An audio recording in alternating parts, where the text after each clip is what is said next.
ವ್ಯಾಖ್ಯಾಮುದ್ರಾಂ ಕರಸರಸ್ಯೈಃ ಪುಸ್ತಕಂ ಶಂಖಚಕ್ರೈ ಬಿಭ್ರದ್ಭಿನ್ನಸ್ಫಟಿಕರುಚಿರೈ ಪುಂಡರೀಕೇ ನಿಷನ್ನಃ ಅಮ್ಲಾನಶ್ರೈರಮೃತವಿಶದೈರಂಶಭಿಪ್ಲಾವಯನ್ ಮಾಮಾವಿರ್ಭೂಯಾದನಗಮಹಿಮಾ ಮಾನಸೇ ವಾಗಧೀಶಃ ನಮಸ್ತೆ ಪ್ರಾಣೇಶ ಪ್ರಣತವಿಭುವಾಯಾವನಿಮಗಾಃ ನಮಃ ಸ್ವಾಮಿನ್ ರಾಮಪ್ರಿಯತಮ ನಮನ್ ಗುರುಗುಣ ನಮಸ್ತುಭ್ಯಂ ಭೀಮಪ್ರಬಲತಮಕೃಷ್ಣೇಷ್ಟ ಭಗವನ್ನಮ ಶ್ರೀಮನ್ಮಧ್ವ ಪ್ರದಿಶ ಸುದೃಶನ್ನೋ ಜಯ ಜಯ ಶ್ರೀ ಗುರುಭ್ಯೋ ನಮಃ. ನಾರಾಯಣಂ ಸುರಗುರುಂ ಜಗದೇಕನಾಥಂ ಭಕ್ತಪ್ರಿಯಂ ಸಕಲಲೋಕನಮಸ್ಕೃತಂಚ ತ್ರೈಗುಣ್ಯವರ್ಜಿತಮಜಂ ವಿಭುಮಾದ್ಯಮೀಶಂ ವಂದೇ ಭವಗ್ರಂ ಅಮರಾಸುರಸಿದ್ಧವಂದ್ಯಂ ನಾರಾಯಣಂ ನಮಸ್ಕೃತ್ಯ ನರಂಚೈವ ನರೋತ್ತಮಂ ದೇವೀಂ ಸರಸ್ವತೀಂ ವ್ಯಾಸಂ ತಥೋ ಜಯಮುದೀರೇ. ಮಹಾಭಾರತದ ಚಿಂತಕರಿಗೆ ವಂದನೆಗಳು. ವ್ಯಾಸ ಮಹಾಭಾರತದ ಶಾಂತಿ ಪರ್ವದ 508ನೇ ಪ್ರವಚನ.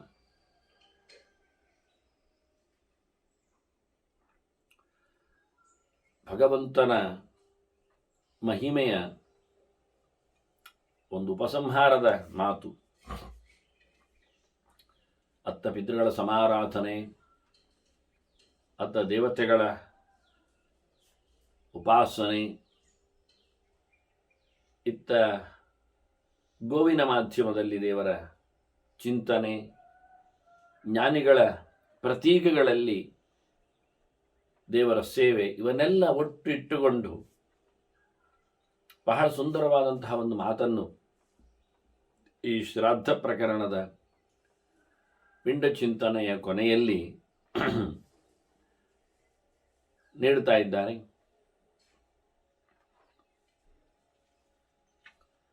ಯೇ ಯಜಂತಿ ಪಿತರನ್ನ ದೇವಾನ್ನ ಗುರುಶ್ಚೈವ ಅತಿಥೀನ್ನ ತಥಾ. ಈಚೆ ಚರಪ್ರತೀಕಗಳ ಬಗ್ಗೆಯೂ ಮಾತನ್ನು ಉಲ್ಲೇಖ ಮಾಡೋದಾದರೆ ಗುರುಗಳು, ಅತಿಥಿಗಳು, ತಂದೆ, ತಾಯಿ ಸೇರಿಕೊಳ್ತಾರೆ ದನದ ಮತ್ತು ಜ್ಞಾನಿಗಳ ಪ್ರತೀಕಗಳ ಸಾಲಿನಲ್ಲಿ. ಹಾಗಾಗಿ ಯಾರು ಪಿತೃ ಸಮಾರಾಧನೆ ಮಾಡ್ತಾರೆ, ಯಾರು ದೇವತೆಗಳ ಕೆಲಸ ಮಾಡ್ತಾರೆ, ಅದು ಒಂದು ದೃಷ್ಟಿಯಿಂದ ಪಿತೃಯಜ್ಞ ಆಯಿತು, ದೈವಯಜ್ಞ ಆಯಿತು. ಅದರೊಟ್ಟಿಗೆ ಅತಿಥಿಗಳ ಸತ್ಕಾರ, ಅದು ಮನುಷ್ಯ ಯಜ್ಞ ಆಯಿತು. ಒಂದು ದೃಷ್ಟಿಯಿಂದ ಗುರುಗಳ ಚಿಂತನೆ ಅಂದಾಗ ಅದು ಋಷಿಯಜ್ಞ ಇದ್ದಾಗಿ, ಬ್ರಹ್ಮಯಜ್ಞ ಇದ್ದಾಗಿ. ಹೀಗಾಗಿ 4 ಪ್ರಕಾರದ ಪ್ರಧಾನವಾದಂತಹ ಯಜ್ಞಗಳನ್ನು, ಮನುಷ್ಯ ಧರ್ಮಗಳನ್ನು ಹೇಳಿ ಅದರೊಟ್ಟಿಗೆ ಗಾಶ್ಚೈವ ದ್ವಿಜ ಮುಖ್ಯಾಂಶ್ಚ ಪಿತರಂ ಮಾತರಂ ತತ. ಹಾಗೆಯೇ ಗೋವುಗಳ ಸೇವೆ ವಿಶೇಷವಾಗಿ, ಜೊತೆಯಲ್ಲಿ ಜ್ಞಾನಿಗಳ ಸಮಾರಾಧನೆಯು ಅತಿಥಿಗಳಿಗಿಂತ ಭಿನ್ನವಾಗಿ, ಅತಿಥಿಗಳು ಹೇಳದೆ ಬರುವವರು ಯಾರೇ ಆಗಲಿ, ಇದು ಇವರನ್ನು ಕರೆಸಿಕೊಂಡು ಉಪಾಸನೆ ಮಾಡತಕ್ಕಂಥ ಕ್ರಮಗಳು. ಅದರೊಟ್ಟಿಗೆ ತಂದೆ ತಾಯಿಗಳು, ಇದು ಪ್ರತ್ಯೇಕವಾದಂತಹ ಘಟಕ ಚಿಂತನೆಯಲ್ಲಿ. ಇವರನ್ನೆಲ್ಲ ಯಾರು ವಿಶೇಷವಾಗಿ ಉಪಸತ್ತಿಗೈತಾರೋ, ಕರ್ಮಣ ಮನಸ ವಾಚ ತ್ರಿಕರಣಪೂರ್ವಕವಾಗಿ ಒಳ್ಳೆ ಮಾತನ್ನು ಹೇಳುವ ಮೂಲಕವೂ, ಮನಸ್ಸಿನಲ್ಲಿ ಅವರ ಹಿರಿತನವನ್ನು ಚಿಂತನೆ ನಡೆಸುವ ಮೂಲಕವೂ, ಶುಶ್ರೂಷೆಯನ್ನು ದೈಹಿಕವಾಗಿ ನಡೆಸುವ ಮೂಲಕವೂ ಅವರೆಲ್ಲರೂ ವಿಷ್ಣುಮೇವ ಯಜಂತಿತೆ. ಇದು ಪ್ರಧಾನವಾದ ಮಾತು. ದೇವರನ್ನೇ ಪೂಜೆ ಮಾಡ್ತಾರೆ.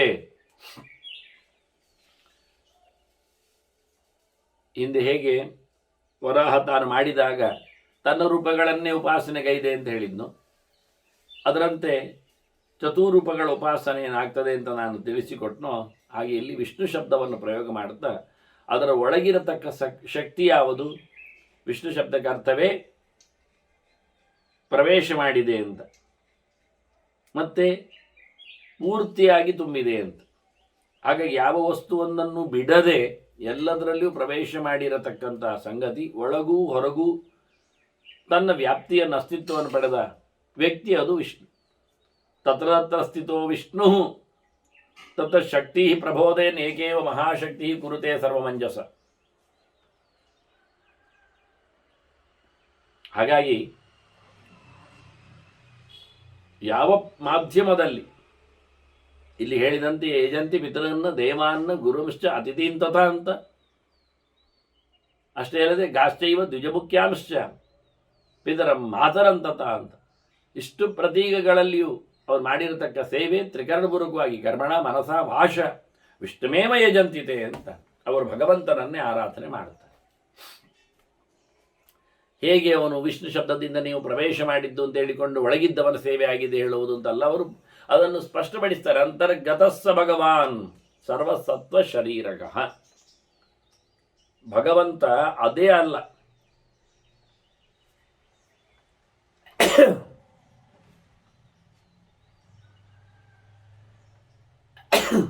ಅವರು ವಿಷ್ಣುವನ್ನೇ ಪೂಜೆ ಮಾಡಿದ್ರು ಅಂತ ಹೇಳಿದ್ರಿಂದ ಅದು ವಿಷ್ಣುವೇ ಅಂತ ಹೇಳಿದ್ದಲ್ಲ, ಅಭೇದದ ಉಪಾಸನೆ ಅಲ್ಲ. ತಾಯಿಯನ್ನು ಸೇವೆಗೈದರೆ ದೇವರನ್ನು ಸೇವೆಗೈದಂತೆ. ಯಾಕೆ ತಾಯಿಯೇ ದೇವರು, ಅವ್ರು ಹೇಳೋ ರೀತಿ ಶಬ್ದ.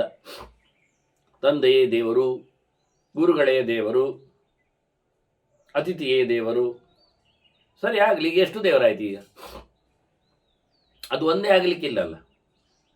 ಗುರುವೇ ತಂದೆ ಆಗಲಿಕ್ಕಿಲ್ಲ, ಅತಿಥಿಯೇ ತಾಯಿ ಆಗಲಿಕ್ಕಿಲ್ಲ, ಪ್ರತ್ಯೇಕ ಆಯ್ತಲ್ಲ ಈಗ. ಆದ್ದರಿಂದ ಅದು ವ್ಯತ್ಯಾಸ ಉಂಟು, ಅರ್ಥ ಆಯ್ತಲ್ಲ, ಒಂದೇ ಆಗುವುದಿಲ್ಲಲ್ಲ. ಹಾಗಾದರೆ ಏನಾದರೂ ಒಂದು ರೀತಿಯಿಂದ ನೀವು ಒಳಗಿರತಕ್ಕ ಸಂಗತಿಯನ್ನು ಹೇಳದೆ ಒಂದು ಮಾಡಲಿಕ್ಕೆ ಆಗುವುದಿಲ್ಲ, ವಸ್ತುವನ್ನಿಟ್ಟುಕೊಂಡು ಒಂದು ಮಾಡಲಿಕ್ಕೆ ಬರುವುದಿಲ್ಲ. ವಿಷವೂ ಅಮೃತವೇ ಅಂತ ಹೇಳಲಿಕ್ಕೆ ಆಗುವುದಿಲ್ಲಲ್ಲ, ಹೇಗೋ ಹಾಗೆ ಅಮೃತವು ವಿಷವೇ ಅಂತ ಹೇಳೋದು ಹೇಗೆ? ಸಾಧ್ಯ ಇಲ್ಲದ ಮಾತು. ಹಾಗೆ ಹಾಲನ್ನು ಹೇಲನ್ನು ಸಮೀಕರಣಗೊಳಿಸಲಿಕ್ಕೆ ಬರ್ತದ? ಇಲ್ಲ. ಒಂದು ತ್ಯಾಜ್ಯವಾದದ್ದು, ಒಂದು ಭೋಜ್ಯವಾದದ್ದು, ಅದರ ಧರ್ಮಗಳು. ಆದ್ದರಿಂದ ಯಾವುದೇ ಪದಾರ್ಥಗಳನ್ನು ಭಗವಂತನ ಸ್ವರೂಪ ಅನ್ನುವ ನೆಲೆಯಲ್ಲಿ ವ್ಯಕ್ತಿಯನ್ನು ಭಗವಂತನ ರೂಪ ಎನ್ನುವುದರಲ್ಲಿ ಅರ್ಥ ಇಲ್ಲ, ಮತ್ತು ಭಗವಂತನನ್ನು ಹೊತ್ತಿದೆ ಎನ್ನುವುದರಲ್ಲಿ ಸರಿ ಇದೆ. ಆದ್ದರಿಂದ ವಿಷ್ಣುವನ್ನೇ ಪೂಜೆ ಮಾಡಿದ್ದಾನೆ ಹೇಳಿದ್ರಿಂದ ಅವನೇ ವಿಷ್ಣು ಅಂತ ಹೇಳಿದ್ದಿಲ್ಲಿ ಹೇಳಿದ್ದಲ್ಲ. ಸರ್ವಂ ಕಲ್ವಿದಂ ಬ್ರಹ್ಮ ಎನ್ನುವುದಕ್ಕೆ ಅರ್ಥವೇ ಇದೆಲ್ಲವನ್ನು ಭಗವಂತ ವ್ಯಾಪಿಸಿದ್ದಾನೆ, ಪ್ರವೇಶ ಮಾಡಿದ್ದಾನೆ, ಎಲ್ಲವನ್ನು ತನ್ನ ಅಂಕಿಯಲ್ಲಿ ಇಟ್ಟುಕೊಂಡಿದ್ದಾನೆ, ತನ್ನ ತೆಕ್ಕೆಯಲ್ಲಿ ಅದನ್ನು ಪಡೆದಿದ್ದಾನೆ, ಅವನ ನಿಯಮನಕ್ಕೆ ಅದು ಒಳಪಟ್ಟಿದೆ, ಅವನ ಅಧೀನವಾಗಿದೆ. ಇದು ಭಾಷೆಯ ನಿಯಮ. ಹಾಗಾಗಿ ಬಹಳ ಸುಂದರವಾಗಿ ಇಲ್ಲಿ ಅದನ್ನು ಸ್ಪಷ್ಟಪಡಿಸ್ತಾರೆ. ಅಂತರ್ಗತಸ್ಸ ಭಗವಾನ್.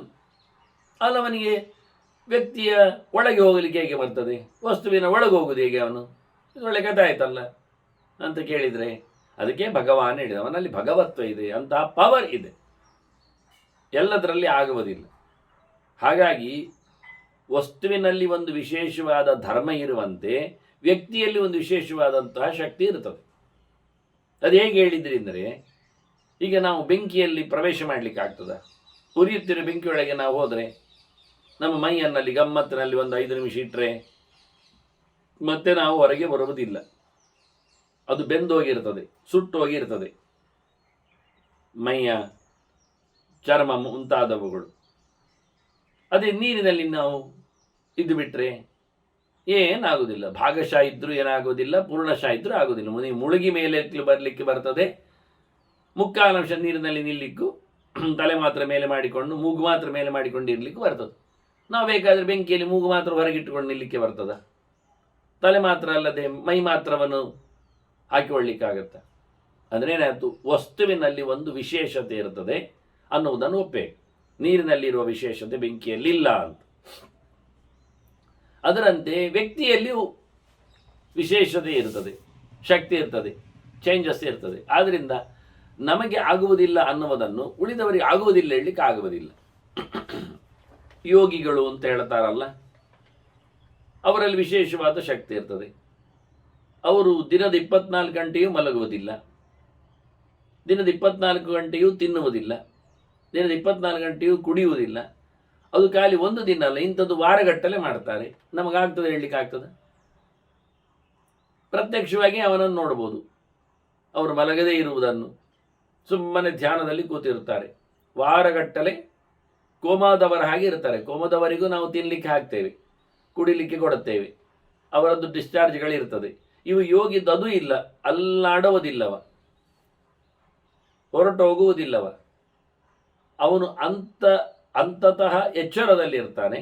ಬಾಹ್ಯ ಅವನಿಗೆ ಯಾವುದೇ ರೀತಿಯಾದ ಎಚ್ಚರ ಇರುವುದಿಲ್ಲ ಎನ್ನುವುದು ಸತ್ಯ. ಉಸಿರಾಡ್ತಾ ಇರ್ತಾನೆ, ಮತ್ತೆ ಮೇಲೆದ್ದು ಬರ್ತಾನೆ, ಕೂತಿರ್ತಾನೆ, ಮತ್ತೆ ಹೊರಗೆ ಬರ್ತಾನೆ. ಜನ ಅದನ್ನು ಅಬ್ಸರ್ವ್ ಮಾಡ್ತಾ ಇರ್ತಾರೆ ಬೇಕಾದ್ರೆ ವಾರಗಟ್ಟಲೆ. ಹೇಗೆ ಸಾಧ್ಯ ಆಯಿತು? ಅದು ವಿಶೇಷ ಶಕ್ತಿಯಿಂದ. ಅದೇ ಹೇಳಿದ್ದು ನಾನು. ವ್ಯಕ್ತಿ ಯೋಗಿಗಳು, ಯೋಗಿಗಳಿಂದಾಚೆಗೆ ಋಷಿಗಳು, ಋಷಿಗಳಿಂದಾಚೆಗೆ ದೇವತೆಗಳು, ಇದೆಲ್ಲ ಒಬ್ಬೊಬ್ಬರು ಒಂದು ರೀತಿಯಾದಂಥ ವಿಶೇಷವಾದ ಶಕ್ತಿ ಸಂಪನ್ನರು. ಅದರ ಆಚೆಗೆ ಭಗವಂತ. ಅದನ್ನೇ ಭಗವಾನ್ ಅಂದದಿಲ್ಲಿ. ಅಂತರ್ಗತಸ್ಥ ಭಗವಾನ್ ಸರ್ವ ಸತ್ವ ಶರೀರಗಃ, ಪ್ರತಿಯೊಂದು ಜೀವಿಗಳ ದೇಹದಲ್ಲಿ ಇರುವವನು. ಸರ್ವಸತ್ವಗಃ, ಸರ್ವಸತ್ವ ಶರೀರಗಃ, ಸರ್ವಗಃ. ಇದು 3 ಶಬ್ದಗಳಿಲ್ಲಿವೆ. ಎಲ್ಲೆಡೆಯೂ ಇದ್ದಾನೆ. ಸರ್ವಶಬ್ದವು ಪ್ರದೇಶವನ್ನು ಗಮನಿಸ್ತದೆ. ಎಲ್ಲೆಡೆಯೂ ಇದ್ದಾನೆ. ಯಾವ ಜಾಗದಲ್ಲಿಯೂ ದೇವರಿಲ್ಲ ಆಗುವುದಿಲ್ಲ. ಅವನಿಗಿರಲಿ ಏನು ಬೇಕಾಗಿಲ್ಲ, ಹಾಗೆ ಇರ್ತಾನೆ. ಅದರಿಂದ ಸರ್ವಗಃ ಎನ್ನುವುದೊಂದು ವಿಚಿತ್ರ. ಇನ್ನೊಂದು ಸರ್ವಸತ್ವಗಃ. ಸತ್ವ ಅಂದರೆ ಜೀವಿಗಳು ಅಂತ ಅರ್ಥ. ಬ್ರಹ್ಮಾದಿಗಳೆಲ್ಲರೂ ಜೀವಿಗಳೇ, ತೃಣಾದಿ ಪರ್ಯಂತ. ಹಾಗಾಗಿ ಪ್ರತ್ಯೇಕವಾದ ಜೀವಿಗಳಿದ್ದಾರೆ. ಆ ಎಲ್ಲ ಜೀವಿಗಳಲ್ಲಿ ಭಗವಂತ ಇದ್ದಾನೆ. ಸರ್ವಸತ್ವಗಃ, ಅದು ಒಂದೂ ಬಿಡದೆ. ಮತ್ತು ಯಾವುದು ಒಂದೂ ಸಹ ಜೀವಿಯ ಅಲ್ಲದ್ದು ಇಲ್ಲ. ಅದನ್ನು ಇಲ್ಲಿ ಸತ್ವಶಬ್ದದಿಂದ ಪ್ರಯೋಗ ಮಾಡಿದ್ದು ಜೀವಿ ಹೇಳುವ ನೆಲೆಯಲ್ಲಿ ಲಕ್ಷ್ಮಿಯನ್ನು ಪರಿಗ್ರಹಿಸಲಿಕ್ಕೋಸ್ಕರ ಹೇಳಿದ್ದು. ಲಕ್ಷ್ಮಿಯಲ್ಲಿಯೂ ಭಗವಂತ ಇದ್ದಾನೆ ಅಂತ ತಿಳಿಸ್ಲಿಕ್ಕೆ. ಅವಳು ಜೀವಿ ಅಲ್ಲ, ಅದಕ್ಕೆ ಸತ್ವಶಬ್ದದಿಂದ ಪ್ರಯೋಗ ಮಾಡಿದ್ದು. ಇನ್ನು ಸರ್ವ ಶರೀರಗ, ಅವನು ಎಲ್ಲ ಶರೀರದಲ್ಲಿ ಇದ್ದಾನೆ. ಶರೀರ ಖಾಲಿ ತಗೊಂಡ್ರೆ ಅದು ಜೀವಕ್ಕೆ ಸಂಬಂಧಪಟ್ಟಿರತಕ್ಕಂಥ ಒಂದು ಜಡವಾದ ಕೇಸ್, ಸೆಲ್, ಅಲ್ಲಿದ್ದ.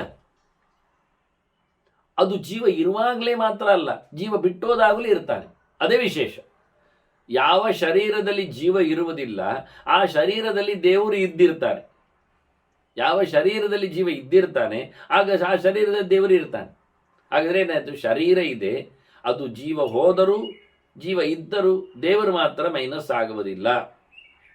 ಯಾಕೆ? ದೇವರು ಸರ್ವಗ, ಅಂದ ಶರೀರದಲ್ಲಿ ಇದ್ದೇ ಇದ್ದಾನವ. ಜಡವಾದ ಒಂದು ಶರೀರದಲ್ಲಿ ಹೇಗೆ ಅಂದರೆ ಹಾವು ಪೊರೆಯನ್ನು ಕಳಚಿ ಬಿಡುತ್ತದೆ, ತನ್ನ ಚೀಲವನ್ನು, ಮೈಯ ಚರ್ಮವನ್ನು ತೆಗೆಯುತ್ತದೆ. ಆ ಚರ್ಮದಲ್ಲಿ ದೇವರಿಲ್ವಾ? ಇದ್ದಾನೆ. ಮತ್ತು ಹಾವಿನಲ್ಲಿ ಇದ್ದಾನೆ. ಹೊರಟೋದ ಜೀವದಲ್ಲಿಯೂ ಪ್ರಾಣಿಯಲ್ಲಿಯೂ ಇದ್ದಾನೆ. ಅದು ಕಳಚಿದ ದೇಹದಲ್ಲಿಯೂ ಇದ್ದಾನೆ. ಅದು ಕಳಚಿದೆ, ಅದರದೊಂದು ಪೊರೆಯನ್ನು ಕಳಚಿದೆ.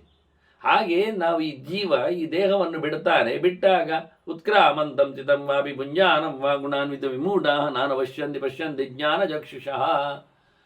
ಅವನು ಹೋಗುವಾಗ ಅವನ ಜೊತೆಯಲ್ಲಿ ದೇವರು ಹೋದದ್ದನ್ನು, ಅವನು ಹೋದರೂ ದೇವರು ಇಲ್ಲಿ ಇರುವುದನ್ನು ನಮಗೆ ಕಾಣುವುದಿಲ್ಲ. ಸಬ್ಜೆಕ್ಟ್ ಆಗಿದೆ. ಅಂದ ಶರೀರದಲ್ಲಿಯೂ ದೇವರಿದ್ದಾನೆ, ಜೀವನೊಟ್ಟಿಯೂ ಹೋಗಿದ್ದಾನೆ, ದೇಹದಲ್ಲಿಯೂ ಇದ್ದಾನೆ. ಹಾಗಾಗಿ ವಿಶಿಷ್ಟವಾದಂತೆ, ಯಾಕೆಂದರೆ ದೇಹದಲ್ಲಿ ಬೇಕಾದಷ್ಟು ಧರ್ಮಗಳಿವೆ, ವಸ್ತುಗಳಿವೆ. ನೆತ್ತೂರು ಇದೆ, ಮಾಂಸ ಇದೆ, ಅಸ್ಥಿ ಇದೆ. ಅಸ್ಥಿಗತವಾದ ರೂಪಗಳು ಅಂತ ಹೇಳಿಕೊಳ್ಳಿಕ್ಕೆ ಬರುವುದಿಲ್ವಾ? ಕಣಕಣಗಳಲ್ಲಿ ದೇವರು ತುಂಬಲಿಲ್ವ? ಪಂಚಭೂತಗಳಿಲ್ವೇ? ಇವೆ ಅಲ್ವಾ? ಹೀಗಾಗಿ ಸರ್ವ ಸತ್ವ ಶರೀರಗಃ, ಎಲ್ಲದೂ ಸಹ ಅಂತರ್ಗತಃ, ಅದರ ಒಳಗೆ ಚಾಚೂ ತಪ್ಪದೆ, ಒಂದು ಚೂರೂ ಬಿಡದೆ ಆ ಪ್ರದೇಶಗಳನ್ನು ಆಕ್ರಮಿಸಿಕೊಳ್ಳುವಂತೆ. ಅಂದರೆ ಈಶ್ವರ ಸರ್ವಭೂತಾನ ಮೃದ್ದೇಶ ಅರ್ಜುನ ತಿಷ್ಠತಿ ಅಂತ ಹೇಳಿದಾಗ ಹೃದಯದ ಮಧ್ಯದಲ್ಲಿ ಭಗವಂತನ ಆವಾಸ ಅಂತ ಹೇಳಿದರೆ ಅದು ಸ್ಪೆಷಲ್. ಮತ್ತೆ ಇಡೀ ಈಗ ರಾಜ ಎಲ್ಲಿದ್ದಾನೆ ಕೇಳಿದ್ರೆ ಏನು ಹೇಳ್ತೀರಿ? ರಾಜ್ಯದಲ್ಲಿದ್ದಾನೆ ಅಂತ ಹೇಳಿಬಿಡುತ್ತೇವೆ. ಅಂದರೆ ಇಡೀ ರಾಜ್ಯದಲ್ಲಿ ಅವನಿಲ್ಲ. ಒಂದು ಸಾವಿರಾರು ಎಕರೆ ಅವನ ವಿಸ್ತಾರವಾದಂತಹ ರಾಜ್ಯ ಗಡಿ, ಅಲ್ಲಿ ಅವನಿಲ್ಲ. ಹೇಳುವಾಗ ನಾವು ರಾಜ್ಯದಲ್ಲಿದ್ದಾನೆ ಅಂತೇವೆ. ಇಲ್ಲದಿದ್ದರೆ ಅವನು ಅಲ್ಲಿಂದ ಹೊರಟಿದ್ರೆ ಅವನು ಪರ ರಾಜ್ಯದಲ್ಲಿ, ಬೇರೆ ರಾಜ್ಯದಲ್ಲಿ ಇದ್ದಾನೆ ಅಂತೇವೆ. ಹಾಗೆ ರಾಜನೆಲ್ಲಿದ್ದಾನೆ ಕೇಳಿದಾಗ ಸ್ಥೂಲವಾಗಿ ನಾವು ಇಡೀ ಸಾಮ್ರಾಜ್ಯವನ್ನೇ ಗುರುತಿಸ್ತೇವೆ. ಆದರೆ ಅವನು ಇರುವುದೆಲ್ಲಿ? ಇರುವುದು ಅರಮನೆಯಲ್ಲಿ, ಒಂದು ಕೇಂದ್ರ ಪಟ್ಟಣದಲ್ಲಿ. ಹಾಗಾದರೆ ಉಳಿದ ಕಡೆ ಇಲ್ವಾ? ಇಲ್ಲ. ಆದರೆ ಉಳಿದ ಕಡೆಯಲ್ಲಿ ಅವನು ಇಲ್ಲ ಅಂತ ಯಾರು ಹೇಳುವುದಿಲ್ಲ. ಯಾಕೆ? ಅವನ ಪ್ರಭಾವ ಇದೆ. ರಾಜ್ಯದಲ್ಲಿ ಇದ್ದಾನೆ ಎನ್ನುವುದು ಸತ್ಯ, ದೇಶದಲ್ಲಿದ್ದಾನೆ ಎನ್ನುವುದು ವಾಸ್ತವ. ಆದರೆ ಅವನು ಫಿಸಿಕಲಿ ಅಲ್ಲಿ ಇಲ್ಲ. ಆದರೆ ಅವನ ಭೌತಿಕವಾದ ಆಬ್ಸೆಂಟ್ನಲ್ಲಿಯೂ ಅವನದು ವಿಶೇಷವಾದಂಥ ಪವರ್, ಶಕ್ತಿ, ರೂಲಿಂಗ್ ಪವರ್ ಇದೆ. ಆದ್ದರಿಂದ ಅವನನ್ನು ಉಂಟು ಹೇಳುತ್ತೆ. ಆದರೆ ದೇವರು ಹೀಗಲ್ಲ. ಅವನು ಸರ್ವಭೂತಾನ ಮೃದ್ದೇಶಿ ಅಂದಾಗಲೂ ಹೃದಯ ಪದ್ಮದಲ್ಲಿ ಅವನ ನೆಲೆಗೊಂಡಿದ್ದರು. ಜೀವನ ಪಕ್ಕದಲ್ಲೇ ಜೀವನನ್ನು ನೆಲೆಗೊಳಿಸಿಕೊಂಡೇ ಜೀವನಿಗೆ ಬಿಂಬನಾಗಿಕೊಂಡವನಿದ್ದರು.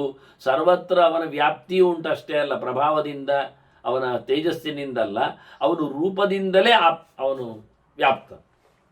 ಅದೇ ವಿಶೇಷ, ಅದೇ ವಿಚಿತ್ರ. ಅದು ಅದ್ಭುತವಾದಂತಹ ಕತೆ. ಜೀವನಿಗೆ ನೀವು ಹೇಳುವಾಗ ವ್ಯಾಪ್ತಿಯನ್ನು ಹೇಳಲಿಕ್ಕೆ ಬರುವುದಿಲ್ಲ. ಜೀವ ಇರುವುದು ದೇಹದ ಮಧ್ಯದಲ್ಲಿ.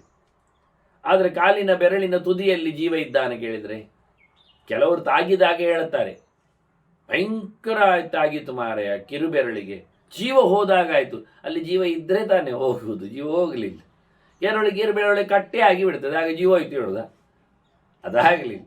ಅಂದರೆ ಜೀವನ ವ್ಯಾಪ್ತಿಯಲ್ಲಿದೆ. ಎರಡು ರೀತಿಯಿಂದ ವ್ಯಾಪ್ತಿ ಇದೆ ಅಲ್ಲಿ ಜೀವನದ್ದು. ದೀಪವನ್ನು ಕೋಣೆಯಲ್ಲಿ ಬೆಳಗಿಸಿದಾಗ ಆ ಕೋಣೆ ಪೂರ್ತಿ ಅದರ ಬೆಳಕು ಬರ್ತದೆ. ಹಾಗೆ ಜೀವ ಅವನದ್ದು ಇದು ಕೋಣೆ ಇದ್ದಾಗೆ, ಕೋಷ್ಠ ತುಂಬ ಅವನದ್ದು ಅದರಲ್ಲಿ ತೇಜಸ್ಸಿನ ವ್ಯಾಪ್ತಿ ಉಂಟು. ಆದ್ದರಿಂದ ಎಲ್ಲಿ ಯಾವುದೇ ರೀತಿಯಲ್ಲಿ ಅದನ್ನು ಮುಟ್ಟಿದರೂ ಅವನಿಗೆ ಅರ್ಥ ಆಗುತ್ತೆ, ಗೊತ್ತಾಗತ್ತೆ. ಆದರೆ ಅವನದ್ದು ಅಭಿಮಾನದಿಂದ ಅವನು ಮತ್ತಷ್ಟು ವ್ಯಾಪ್ತನಲ್ಲಿ. ಅವನಿಗೆ ಉಗುರಿನ ತುದಿಯಿಂದ ಹಿಡಿದು ಅವನ ಕೂದಲಿನ ಕಡೆಯವರೆಗೂ ಅವನಿಗೆ ಅಭಿಮಾನ ಇರಲಿಕ್ಕೆ ಹೋಗಿ ಅವನು ಯಾವತ್ತೂ ಅದನ್ನು ಗಮನಿಸ್ತಾ ಇರ್ತಾನೆ. ಹಾಗಾಗಿ ಒಬ್ಬ ಸಣ್ಣಕ್ಕೆ ಕೂದಲಿನ ಎಳೆಯನ್ನು ಎಳೆದರೂ ಅವನಿಗೆ ಗೊತ್ತಾಗ್ತದೆ. ಸ್ವಲ್ಪ ತಾಗಿದರೂ ಉಗುರಿಗೆ ಅವನಿಗೆ ಕಾಲಿನ ತುದಿಯಲ್ಲಿ ಅರ್ಥ ಆಗ್ತದೆ. ಕೆಲವೊಮ್ಮೆ ಆಗುವುದೂ ಇಲ್ಲ. ಕೆಲವೊಮ್ಮೆ ತಾಗಿ ಸಿಪ್ಪೆ ಹೋಗಿ ನೆತ್ತರು ಇಳಿದರು ಮತ್ತೆ ಇದು ಯಾವಾಗ ಆಯಿತು, ಇದು ಹೇಗೆ ನನಗೆ ಗೊತ್ತೇ ಆಗಲಿಲ್ಲ. ಹಾಗಾದ್ರೆ ಗೊತ್ತೇ ಆಗಲಿಲ್ಲ ಅಂದರೆ ಜೀವ ಅಲ್ಲಿ ತನ್ನ ಅಭಿಮಾನವನ್ನು ಕಳೆದುಕೊಂಡಿತ್ತು. ಆಗ ಅವನು ಗಮನಿಸಲಿಲ್ಲ ಎನ್ನುವುದು ಅರ್ಥ ಆಗ್ತದೆ. ಹಾಗೆ ಭಗವಂತ ಹಾಗಲ್ಲ. ಭಗವಂತ ಸ್ವರೂಪತಃ ವ್ಯಾಪ್ತ. ಜೀವ ಸ್ವರೂಪತಃ ವ್ಯಾಪ್ತಿ ಇಲ್ಲ, ಆಂಶಿಕವಾಗಿದ್ದಾನೆ.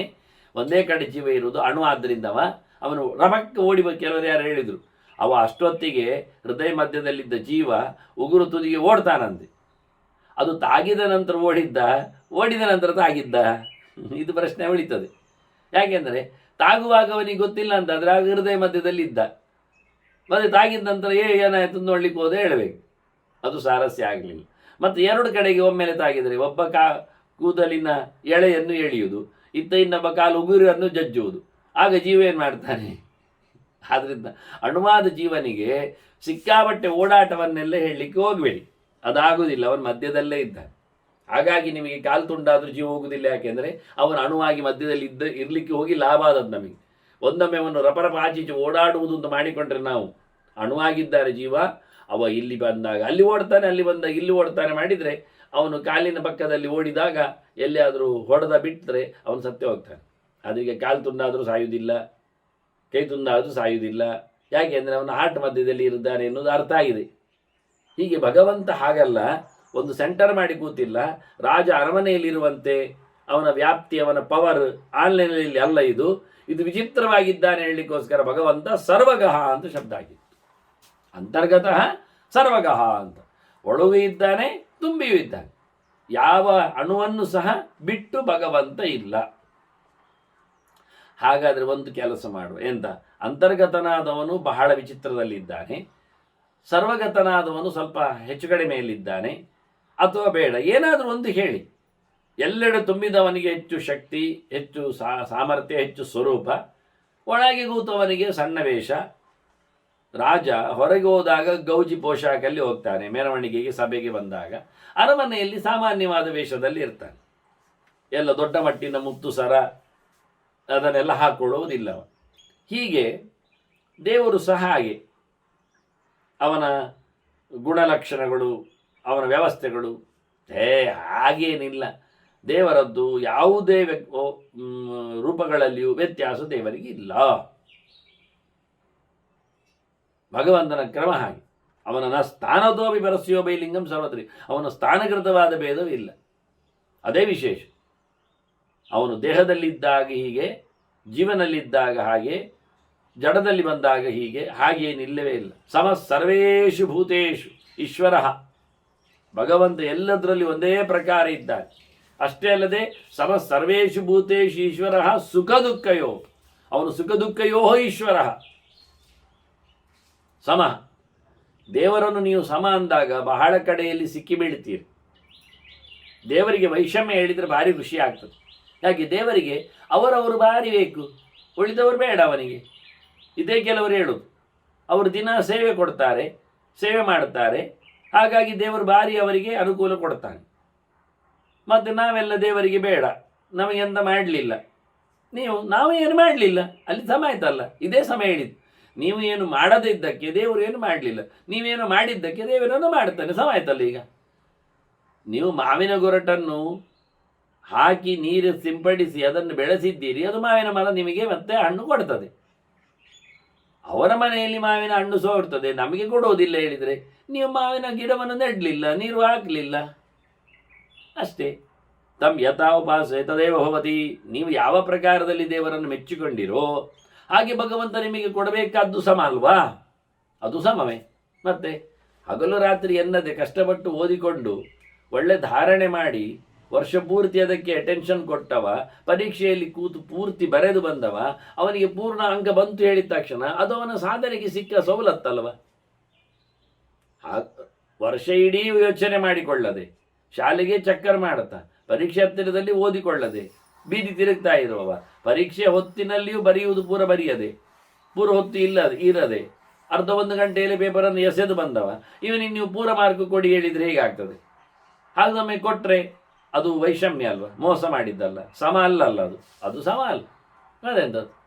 ಆದರೆ ಮನೆಯಲ್ಲಿ ತಂದೆ ಎಲ್ಲ ಮಕ್ಕಳಿಗೂ ಸಮ ಅಂದಾಗ ಅವನಿಗೆ 2 ಗಂಡು ಹುಡುಗರು, 1 ಹೆಣ್ಣು ಮಗು, ಅವ ಸಮ ಹೇಳಿಕೊಂಡು ಮೂವರಿಗೆ ಒಂದೇ ರೀತಿಯಾದ ಚಡ್ಡಿ ಶರ್ಟ್ ಎಲ್ಲ ಹಾಕಿ ಬಿಡದ? ಹೆಣ್ಣಿನ ವೇಷಭೂಷಣಗಳು ಬೇರೆ, ಗಂಡಿನ ಕತೆ ಬೇರೆ. ಆಗ ಗಂಡಿನ ಚಡ್ಡಿಯನ್ನು ಹೆಣ್ಣಿಗೆ ಹಾಕುವುದಲ್ಲ, ಹೆಣ್ಣಿನ ಕುಪ್ಪಸವನ್ನು ಗಂಡಿಗೆ ಎಸೆಯುವುದು ಅಲ್ಲ. ಅದು ಹೇರ್ ಸ್ಟೈಲ್ ಆಗಲಿ, ಆಭರಣಗಳಾಗಲಿ, ಊಟದ ಉಪಚಾರಗಳಾಗಲಿ. ಈಗ ನಾವು ತಂದೆ ಸಮ ಇಲ್ಲ ಮಕ್ಕಳಿಗೆ, ಒಂದೇ ರೀತಿ ಹಾಕುವುದಿಲ್ಲ, ಹಾಗೆಲ್ಲ ಹೇಳುವುದ? ಹೇಸಿಗೆ ಆಗ್ತದೆ. ಅದರಿಂದ ಸಮ ಅಂದರೆ ಏನು? ಯಾವುದಕ್ಕೆ ಯಾವ ರೀತಿಯಲ್ಲಿ ನಾವು ರೆಸ್ಪಾನ್ಸ್ ಕೊಡಲಿಕ್ಕೆ ಇರ್ತದೋ ಅದು ಸಮತ್ವ. ಅಂಥ ಕಡೆಯಲ್ಲಿ ಮೋಸ ಮಾಡಿದರೆ ಅದು ವಿಷಮತ್ವ, ಅದು ತಪ್ಪು. ಅವನು ಗಂಡು ಮಕ್ಕಳಿಗೆ ಮಾತ್ರ ಬೇಕಾದ್ದನ್ನು ತೆಗೆಸಿಕೊಡ್ತಾನೆ, ಹೆಣ್ಣು ಮಕ್ಕಳಿಗೆ ಏನು ಕೊಡುವುದಿಲ್ಲ, ಅದು ವೈಷಮ್ಯ. ಅವನು ಗಂಡು ಮಕ್ಕಳಿಗೆ ಮಾತ್ರ ಹೊಟ್ಟೆ ತುಂಬ ಊಟ ಹಾಕ್ತಾನೆ, ಹೆಣ್ಣು ಹುಡುಗಿಗೆ ಊಟ ಹಾಕುವುದು ಕಮ್ಮಿ ಆಗ್ತಾನೆ, ಅದು ವೈಷಮ್ಯ, ಅದು ಸರಿ ಇಲ್ಲ, ಅದು ತಪ್ಪವನದ್ದು. ಅದನ್ನು ಸಮತ್ವ ವಿಷಮತ್ವ ಎನ್ನುವುದು ಆನ್ ದ ಬೇಸಿಸ್ ನೋಡಿಕೊಳ್ಳಿಕ್ಕೆ ಹೋದರೆ ಅದರದ್ದು ಥಿಯರಿಗಳೇ ಬೇರೆ ಇರ್ತದೆ, ಸಬ್ಜೆಕ್ಟೇ ಬೇರೆ ಇರ್ತದೆ. ಸೀದ ಓವರ್ ಆಲ್ ಲುಕ್ ಹೇಳುವುದು ಅಲ್ಲವೇ ಅಲ್ಲ. ಅದರಿಂದ ಭಗವಂತ ಎಲ್ಲ ರೂಪದಲ್ಲಿಯೂ ಎಲ್ಲೆಡೆಯೂ ಏಕಪ್ರಕಾರ ಇದ್ದಾರೆ ಅಂದ ತಕ್ಷಣ ಭಗವಂತ ಈಗ ನೀವು ಯೋಚನೆ ಮಾಡಿಕೊಳ್ಳಿ, ಎಲ್ಲ ಕಡೆಯೂ ಸ್ವಿಚ್ ಆಗಿದ ತಕ್ಷಣ ವಿದ್ಯುತ್ ವಿದ್ಯುತ್ ಸರಬರಾಜು ಆಗ್ತದೆ. ಆದ ತಕ್ಷಣ ದೀಪ ಉರಿದುಕೊಳ್ಳುತ್ತದೆ. ಆದರೆ ಈ ಕೋಣೆಯ ದೀಪ ಯಾಕೆ ಬೆಳಕು ಜಾಸ್ತಿ ಕೊಡ್ತದೆ? ಆ ಕೋಣೆಯ ದೀಪ ಯಾಕೆ ಬೆಳಕು ಹೆಚ್ಚು ಕೊಡ್ತಾ ಇಲ್ಲ? ಅದು ನೀವು ಹಾಕಿದ ಬಲ್ಬು ಅಲ್ಲಿ ಬೇರೆ, ಇಲ್ಲಿ ಬೇರೆ, ಅಷ್ಟೇ ವ್ಯತ್ಯಾಸ, ಅಷ್ಟೇ. ಹಾಗಾದರೆ ವಿದ್ಯುತ್ತಿನಲ್ಲಿ ವ್ಯತ್ಯಯ ಆಗಲಿಲ್ಲ, ಸ್ವಿಚ್ ಏನು ಹೆಚ್ಚು ಕಡಿಮೆ ಆದದ್ದಲ್ಲ. ಹಾಕುವನೇನು ಅದಕ್ಕೆ ಹಾಕುವಾಗ ಭರತನಾಟ್ಯ ಮಾಡಿ ಹಾಕಲಿಲ್ಲ, ಇಲ್ಲಿ ಬಂದಾಗ ಕೂಚುಪುಡಿಯಲ್ಲಿ ಒತ್ತಿದ್ದು ಅಲ್ಲವ ಗುಂಡಿಯನ್ನು. ಮತ್ತು ಕ್ರಮ ಪ್ರಕಾರ 2 ಕಡೆಯಲ್ಲಿ ಒಂದೇ ರೀತಿಯಾದಂಥ ಆ್ಯಕ್ಷನ್ ಇತ್ತು. ಆದರೆ ಆ ಬಲ್ಬಿನಲ್ಲಿಯೇ ಯೋಗ್ಯತೆ ಹೆಚ್ಚು ಕಡಿಮೆ ಉಂಟು. ಅದನ್ನು ಯೋಗ್ಯತೆ ಅಂತೇವೆ. ವೋಲ್ಟೇಜಿನ ಮೇಲೆ ಹೇಳುವಾಗ, ವ್ಯಾಟ್ಸಿನ ಬಗ್ಗೆ ಚಿಂತನೆಯನ್ನು ಕೊಡುವಾಗ, ಅದರ ಪ್ರಕಾರದ ಬಗ್ಗೆ, ಅದು LCD ಆಗಿರ್ಬೋದು, ಅಥವಾ ಇದು ಇನ್ನೊಂದು ರೀತಿದು ಇರಬಹುದು, ಹೊಲಸಿನ ಆಗಿರ್ಬೋದು, ಅದನ್ನು ಯಾವುದರ ಮೇಲೆ ಡಿಪೆಂಡ್ಸ್ ಆನ್ ಅದು ಬೆಳಕನ್ನು ಕೊಡುವ ಕ್ರಮ. ಅಂತ ಭಗವಂತನು ಅಲ್ಲಿರತಕ್ಕಂಥ ದ್ರವ್ಯದ ಮೇಲೆ, ಗುಣಲಕ್ಷಣದ ಮೇಲೆ ವ್ಯತ್ಯಾಸವನ್ನು ತೋರಿಸಿಕೊಡ್ತಾನೆ. ನಮ್ಮ ಮೋರೆ ಅದು ಶುದ್ಧವಾದ ತಟ್ಟೆಯಲ್ಲಿ ಚಂದವಾಗಿ ಕಾಣುತ್ತದೆ ಪ್ರತಿಬಿಂಬವಾಗಿ. ನೀವದೇ ಯಾವುದು ಈಗ ನೋಡಿ, ಒಂದು ಪ್ಲೇಟ್, ಈಗ ಎರಡು ಪ್ರಕಾರದ ಪ್ಲೇಟನ್ನು ನಾವು ನೋಡ್ತೇವೆ. ಒಂದು ಲೋಹದ್ದು ಪ್ಲೇಟ್, ಅದು ಸ್ಟೀಲ್ ಆಗಲಿ ಹಿತ್ತಾಳೆ ಆಗಲಿ ಏನೇ ಆಗಲಿ. ಇನ್ನೊಂದು ಪ್ಲೇಟ್ ನಾವು ಮರದ್ದು ನೋಡ್ತೇವೆ, ಅದು ಲೋಹದ್ದಲ್ಲ, ಅದಕ್ಕೆ ಕರೆಂಟ್ ಪಾಸ್ ಆಗುವುದಿಲ್ಲ, ಹಾಳೆದ್ದು ಉಂಟು ಪ್ಲೇಟ್. ಹಾಳೆಯ ಪ್ಲೇಟಲ್ಲಿ ನಮ್ಮ ಮೋರೆ ಕಾಣ್ತದ? ಕಾಣುವುದಿಲ್ಲ. ಅದೇ ಸ್ಟೀಲಿನ ಪ್ಲೇಟಲ್ಲಿ ನಮ್ಮ ಮೋರೆ ಕಾಣ್ತದೆ. ಯಾಕೆ? ಅದರ ಯೋಗ್ಯತೆ. ಹಾಗೆ ನಮ್ಮ ಮೋರೆಯಲ್ಲಿರತಕ್ಕ ಹೆಚ್ಚು ಕಡಿಮೆ ಅಲ್ಲ. ಹಾಗೆ ಭಗವಂತ ಕೆಲವರಲ್ಲಿ ಶುದ್ಧವಾಗಿ ಪ್ರತಿಫಲಿಸ್ತಾನೆ, ಕೆಲವರಲ್ಲಿ ಕಾಣುವುದು ಇಲ್ಲ, ಅವರವರ ಯೋಗ್ಯತೆ ಅಂತ. ಅದು ಇನ್ಬಿಲ್ಟ್ ಯೋಗ್ಯತೆ, ಅದು ತಿದ್ದಲಿಕ್ಕೆ ಆಗುವುದಿಲ್ಲ. ಲೋಹದ ಪ್ಲೇಟನ್ನು ನೀವು ಮರದನ್ನಾಗಿಸಿ, ಇದನ್ನು ಹಾಳೆಯ ತಟ್ಟೆಯನ್ನು ನೀವು ಲೋಹ ಮೊಳಿಸಿ, ಅದೇ ಲೋಹದ, ನಾ ಹೇಳಿದಲ್ಲ, ಅದು ಲೋಹ ಎನ್ನುವುದು ಸಿಗುವ ವ್ಯವಸ್ಥೆಗಳೇ ಬೇರೆ.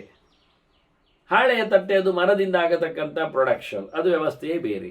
ಹೀಗಾಗಿ ಭಗವಂತ ಎಲ್ಲ ಕಡೆಯೂ ಎಲ್ಲ ರೀತಿಯಲ್ಲೂ ಏಕಪ್ರಕಾರನಾಗಿದ್ದಾನೆ ಅಂದ ತಕ್ಷಣ ಅವನು ಸತ್ವಗಳಲ್ಲಿ, ಭೂತಗಳಲ್ಲಿ, ಪ್ರಾಣಿಗಳಲ್ಲಿ, ವಸ್ತುಗಳಲ್ಲಿ, ಜೀವಗಳಲ್ಲಿ ಇರುವ ಪ್ರಕಾರಗಳು ಅದಕ್ಕೆ ಸಂಬಂಧಪಟ್ಟಿರ್ತದೆ ಎನ್ನುವುದನ್ನು ಎಚ್ಚರ ಮಾಡಿಕೊಂಡ್ರೆ ಸಮಸ್ಯೆನಾಗುವುದಿಲ್ಲ. ಸಮಸ್ಸರ್ವೇಷು ಭೂತೇಷು ಈಶ್ವರ ಸುಖ ದುಃಖಯೋ.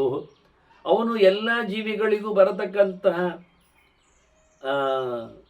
ಅವರದ್ದೇ ಆಗಿರತಕ್ಕಂಥ ಮೌಲ್ಯ, ಬದುಕಿನ ವೈಚಿತ್ರ್ಯ, ಸುಖ ದುಃಖಗಳ ಅನುಭವ, ಅದು ಎಕ್ಸ್ಕ್ಲೂಸಿವ್ಲಿ ಜೀವರಿಗೆ ಇರತಕ್ಕಂಥ ಒಂದು ಭಾವ. ದೇವರಿಗೆ ಇಲ್ಲ. ದೇವರಿಗೆ ದುಃಖ ಇಲ್ಲ ಮತ್ತು ಸುಖ ಮಾತ್ರ ಇರುವುದು. ಆದ್ದರಿಂದ ಅವನಿಗೆ ವೇರಿಯೇಷನ್ಸಿನ ಕತೆ ಗೊತ್ತಿಲ್ಲ, ಆಗುವುದಿಲ್ಲ. ನಿತ್ಯ ಪೂರ್ಣಾನಂದನಾಗಿರತಕ್ಕಂಥ ಭಗವಂತನಲ್ಲಿ ಒಂಚೂರು ದುಃಖ ಆದರೆ ಏನಾಗ್ತದೆ ಗೊತ್ತಾಗ್ತದೆ ಅವನಿಗೆ? ಅದು ಕೇಳಲೇಬೇಡಿ, ಅದು ವಿಷಯವೇ ಅಲ್ಲ.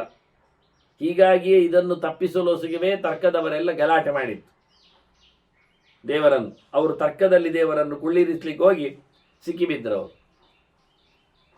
ಇದನ್ನು ಯಥಾಮತ್ತಸ್ತಿ ನರ್ತನಂ ಲೋಕವತ್ತು ಲೀಲಾ ಕೈವಲ್ಯಂ, ಎಲ್ಲ ಕಡೆ ಅದನ್ನು ಸೂತ್ರಗಾರ ವೇದವ್ಯಾಸರು ಹೇಳಿಬಿಟ್ಟಿದ್ದಾರೆ.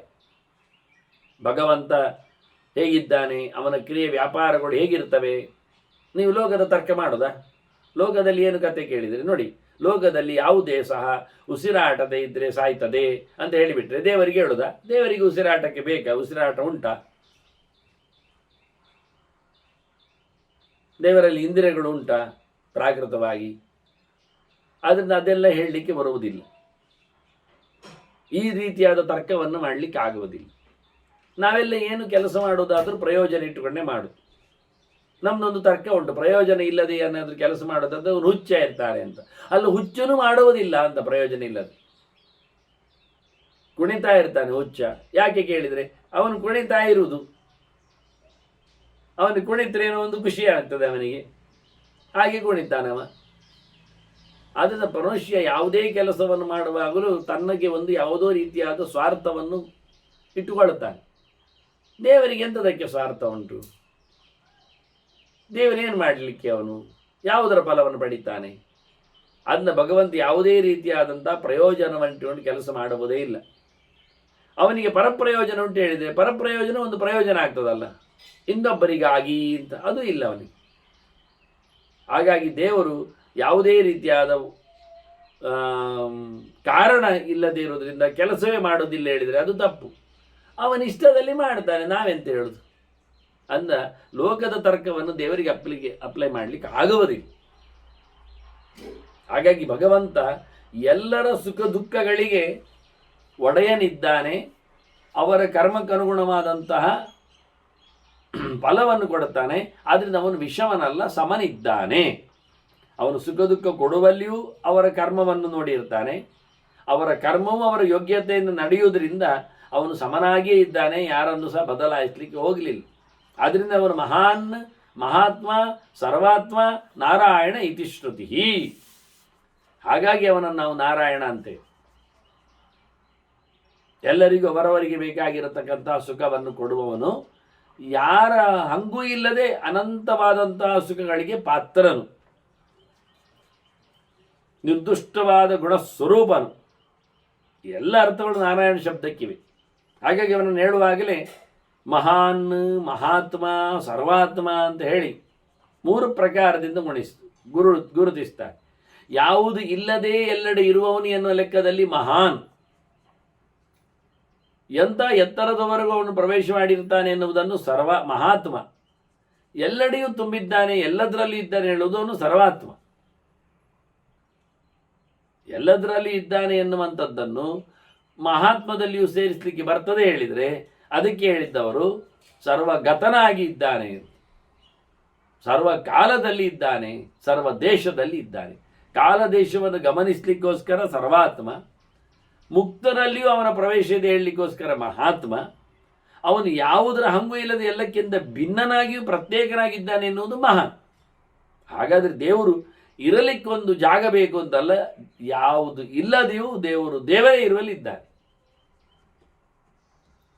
ಹೀಗೆ ಚಿಂತನೆಯ ವೈಶಿಷ್ಟ್ಯವನ್ನು ತಿಳಿದಾಗ ವೈಶಂಪಾಯನರು ಹೇಳುತ್ತಾರೆ, ನಾರದರು ಭಾರಿ ಸಾಧನೆ ಮಾಡಿದರು ಅಂತ. ದೇವರಲ್ಲಿ ಭಾರಿ ಪ್ರೀತಿಯನ್ನು ನಡೆಸಿಕೊಟ್ಟು ಅತ್ಯಂತ ಭಕ್ತಿಮಾನ್ ದೇವಿ ಏಕಾಂತಿತ್ವೋಪೇಯವಾನ್,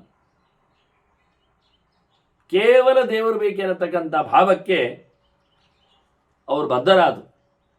ಅದಕ್ಕಾಗಿ ಅಲ್ಲಿ ಮತ್ತೆ ತಪಸ್ಸು ಮಾಡಿದ್ದೆಲ್ಲ ಕೇಳಿದ್ದೇವಲ್ಲ ನಾವು. ನರನಾರಾಯಣರಲ್ಲಿ ಮತ್ತೆ ಅವರು 1000 ದಿವ್ಯ ವರ್ಷ ಇದ್ದಾರೆ ಕಲೀಲಿಕ್ಕೆ, ಕೇಳಲಿಕ್ಕೆ. ಎಂತ ಕೇಳಿದ್ರು ಯೋಚನೆ ಮಾಡಿ, 1000 ದಿವ್ಯ ವರ್ಷ ಇದ್ದದ್ದು ಭಾರತದಲ್ಲಿಯೇ 36,000 ವರ್ಷ. ಶ್ರುತ್ವಾ ಭಗವದ್ ಆಖ್ಯಾನಂ, ದೇವರ ಚರಿತೆಯನ್ನು ಕೇಳುತ್ತಾ, ದೃಷ್ಟ್ವಾ ಚ ಹರಿಮವ್ಯಯಂ, ಶಾಸ್ತ್ರದ ಮಾಧ್ಯಮದಲ್ಲಿ ದೇವರನ್ನು ಕಾಣುತ್ತಾ, ಅಲ್ಲಿಯೇ ನೆಲೆಗೊಂಡ ಗುರುಗಳಾಗಿ ನಿಂತ ನಾರಾಯಣನನ್ನೇ ಅಚ್ಚಳಿಯದ ದೋಷ ದೂರನಾದ ರೂಪವನ್ನು ಅನುಸಂಧಾನಕ್ಕೆ ತರ್ತಾ ಅಲ್ಲಿ ನಾರದರು ಸಾಧನೆ ಮಾಡಿದರು.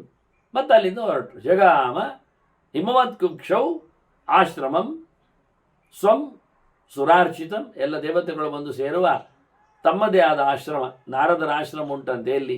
ಹಿಮಾಲಯದ ಒಡಲಿನಲ್ಲಿ. ನೋಡಿ, ನಾವು ಹಿಮಾಲಯವನ್ನು ನೋಡಿದ್ದೇವೆ, ಸುತ್ತವನ್ನು ಹುಡುಕಿದ್ದೇವೆ, ತಪ್ಪಲಲ್ಲಿ ಮೇಲಕ್ಕೆಲ್ಲ ಇಳಿದಿದ್ದೇವೆ, ಆದರೆ ಒಳಗೆ ಹೋಗಲಿಲ್ಲ. ನೋಡಿ, ಗುಹೆಯ ಮನೆ ಹಿಮವತ್ ಕುಕ್ಷೌ. ಮತ್ತೆ ಯಾಕೆ ಹೇಳ್ತಾರೆ ಕುಕ್ಷಿ ಅಂತ? ಹಿಮಾಲಯದ ಹೊಟ್ಟೆಯಲ್ಲಿ ನಾರದರದ್ದೇ ಸ್ವಂತ ಒಂದು ಆಶ್ರಮ. ಹಾಗಾಗಿ ನಮಗದು ಬಿಡಿ ಮಾರಾಯರೆ. ನಮಗೆ ಸಾಮಾನ್ಯ ಕುಂಭಮೇಳಕ್ಕೆ ಬರತಕ್ಕಂತಹ ಅಗೋರಿಗಳೇ ನಮಗೆ ಅರ್ಥ ಆಗುವುದಿಲ್ಲ. ಅರ್ಥ ಅಂದರೆ ಎಲ್ಲಿ ಹೋದ್ರು ಅಂತ, ಎಲ್ಲಿಂದ ಬಂದರು ಅಂತ. ಇತ್ತೀಚೆಗೆ ಕುಂಭಮೇಳ ಆದಾಗ ಲಕ್ಷಗಟ್ಟಲೆ ಅವರಿದ್ರಲ್ಲ, ಕೆಲವು ದಿವಸಗಳಲ್ಲಿ ಇದ್ರಲ್ಲ.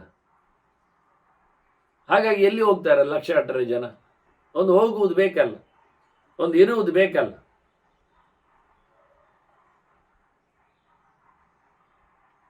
ಹಾಗಾಗಿ ಬಹಳ ವಿಚಿತ್ರ.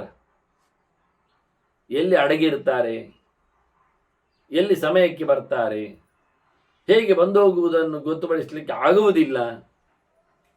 ಇವೆಲ್ಲ ಗುಹೆಯ ರಹಸ್ಯಗಳು ವಾಸ್ತವವಾಗಿ. ಹಾಗಾಗಿ ಇಲ್ಲಿ ನಾರದರನ್ನು ಅದೇ ರೀತಿಯಾಗಿ ಉಲ್ಲೇಖ ಮಾಡಿದರು. ಅವರವರ ಆಶ್ರಮಕ್ಕೆ ಹೋದ ನಂತರ ನರನಾರಾಯಣರವರು ತಪಸ್ಸು ಶುರು ಮಾಡಿದರು. ಬದರಿಯಲ್ಲಿ, ವಿಶಾಲ ಬದರಿಯಲ್ಲೇ ಇದ್ದಾರೆ ಅವರು. ಹಾಗೆ ನೀನು ಸಹ ಜನಮೇಜಯನ್ನು ಹೇಳ್ತಾರೆ ವೈಶಂಪಾಯನರು, ನೀನು ಕತೆ ಕೇಳಿದ್ದೆ, ನಿನ್ನದು ದೊಡ್ಡ ತಪಸ್ಸು ಇದ್ದ ಹಾಗೆ. ಪಾವಿತಾತ್ಮಾದ್ಯ ಸಮೃದ್ಧ, ನೀನೀಗ ಶುದ್ಧನಾಗಿದೆ. ಶುದ್ಧನಾಗಲಿಕ್ಕೆ ಮೀ ಬೇಕಾಗಿಲ್ಲ. ಇದು ಕಥಾಮೃತದಲ್ಲಿಯೇ ಅಭಿಷೇಕ ಆದ ಹಾಗೆ. ಶುದ್ಧನಾಗಲಿಕ್ಕೆ ಏನು ಪಂಚವೈದ್ಯನೇ ಬೇಕಾಗಿಲ್ಲ. ಇದುವೇ ಶಾಸ್ತ್ರತೀರ್ಥವನ್ನು ಪ್ರಯೋಗ ಮಾಡಿಕೊಂಡಾಗೆ, ನಾವು ಸೇವಿಸಿಕೊಂಡಾಗೆ. ಆದರೆ ನೀನಿವತ್ತು ಪರಿಶುದ್ಧನಿದ್ದಿ.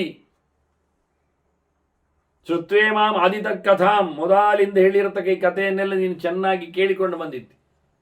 ಕರ್ಮಣ ಮನಸ ವಾಚ ಯೋ ದ್ವಿಷ್ಯ ದ್ವಿಷ್ಣುಮವೀಯಂ ನೈವ ತಸ್ಯ ಪರೋಲೋಕಃ ನಾಯಂ ಪಾರ್ಥಿವ ಸತ್ತಮ. ದೇವರನ್ನು ವಿರೋಧಿಸುವವನಿಗೆ ಈ ನೆಲೆ ಇಲ್ಲ, ಮುಂದೆ ನೆಲೆ ಇಲ್ಲ. ಏನು ಅದ್ಭುತವಾದ ಮಾತು ನೋಡಿ, ಎಷ್ಟು ಸ್ಪಷ್ಟವಾದ ಮಾತು. ಅವನು ಕರ್ಮದಿಂದಾಗಲಿ, ಮನಸ್ಸಿನಿಂದಾಗಲಿ, ಮಾತಿನಿಂದಾಗಲಿ ಯಾರು ವಿಷ್ಣುವನ್ನು ವಿರೋಧಿಸ್ತಾನೆ, ಅವೈಷ್ಣವರಿಗೆ ಹೇಳಿದ ಮಾತಿದು.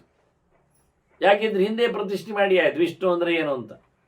ಎಲ್ಲರ ಒಳಗೆ ಇರತಕ್ಕಂಥ ದೊಡ್ಡ ಶಕ್ತಿ. ಹಾಗಾಗಿ ಯಾರು ತ್ರಿಕರಣ ಪೂರ್ವಕವಾಗಿ ಮಾತ್ರ ಅಲ್ಲ, ಒಂದೊಂದರಲ್ಲಿಯೂ ಹೊರಗಿರ್ತಾನೆ, ದ್ವೇಷ ಮಾಡ್ತಾನೆ, ಅವನು ಯಾವತ್ತೂ ಸಹ ಯಾವುದೇ ಲೋಕದಲ್ಲಿ ಸುಖವನ್ನು ಅನುಭವಿಸುವುದಿಲ್ಲ. ಈ ಲೋಕವು ಅವನು ಇರಲು ನಾಲಾಯಕ್ಕು, ಮುಂದಿನ ಲೋಕವು ಅವನಿಗೆ ಸಿಗುವುದಿಲ್ಲ ಎನ್ನುವುದು ಸತ್ಯ ಅಂತ. ಅವನು ಮಾತ್ರ ಅಲ್ಲ ಹಾಳಾಗುವುದು, ಮಧ್ಯಂತಿ ಪಿತರಸ್ತಸ್ಯ ನರಕೇ ಶಾಶ್ವತಿ ಸಮ. ಅವನ ಅಪ್ಪಂದಿರನ್ನು ಅವನು ಹೊಂಡಕ್ಕಾಗ್ತಾನೆ. ಈ ತಪ್ಪು ಕಲ್ಪನೆಯಿಂದ, ಈ ದ್ವೇಷದ ಭಾವನೆಯಿಂದ ಅವನ ಹಿರಿಯರು ಸಹ, ವಂಶದವರು ಸಹ ಅವನಿಂದಾಗಿ ನರಕಕ್ಕೆ, ಶಾಶ್ವತವಾದಂಥ ದುಃಖಕ್ಕೆ ಪಾತ್ರರಾಗಬೇಕಾಗ್ತದೆ ಅಂತ ಗುರುತಿಸ್ತಾನೆ. ಅಲ್ಲ, ದೇವರನ್ನು ದೂರ ಮಾಡುವುದಾದ್ರೆ ಹೇಗೆ ಮಾರಾಯ? ಅವ್ರು ಕೇಳುದು ಹೇಗೆ ಮಾಡಲಿ? ಕಥನ್ನಾಮ ಭವೇತ್ ದೇವ ದ್ವೇಷ್ಯ ಆತ್ಮಾಲೋಕಸ್ಯ ಕಸ್ಯಚಿತ್. ಅವನು ಎಲ್ಲದರ ಅಂತರ್ಯಾಮಿ ಅಲ್ವಾ? ನಾವು ನಮ್ಮನ್ನೇ ಹೊಡೆದಾಡಿದಾಗೆ ಅಲ್ವಾ? ಇದನ್ನು ಕೃಷ್ಣನ ಹೇಳ್ತಾನೆ ಹೇಳುವಾಗ. ಏಚೆಯು ಆತ್ಮಘಾತಿನಃ ಅಂತ ಹೇಳ್ತಾನೆ. ತಪ್ಪಾಗಿ ಬೆಪ್ಪಾಗಿ ವ್ರತ ನಿಯಮಗಳನ್ನೆಲ್ಲ ಮಾಡುವವರುಂಟಲ್ಲ, ಕೈಕಾಲೆಲ್ಲ ಮುರಿದುಕೊಂಡು, ಯಾವನೊಬ್ಬ ಯೋಗಿ ಇದ್ದಂತೆಲ್ಲ, ಅವನು ಒಂದು ಕೈ ಮೇಲೆ ಮಾಡಿ ಇರುವುದಂತೆ, ಅವನು ಕೆಳಗೆ ಮಾಡುವುದೇ ಇಲ್ಲಂತೆ. ಕೆಳಗೆ ಮಾಡದೆ ಎಷ್ಟು 16 ವರ್ಷಗಳು ಜಾಸ್ತಿ ಆಗಿವೆ. ಮತ್ತೆ ಅದಕ್ಕೊಂದು ಕೋಲು ಕಟ್ಟಿಕೊಂಡು ಅದನ್ನು ನೇರ ಇಡುವಾಗಿ ಮಾಡ್ತಾನವ. ಮಲಗುವಾಗಲು ರಾತ್ರಿ ಹಗಲೆನ್ನದೆ ಬಲಗೈಯನ್ನು ಮೇಲೆ ಮಾಡಿಟ್ಟಿದ್ದಾನವ.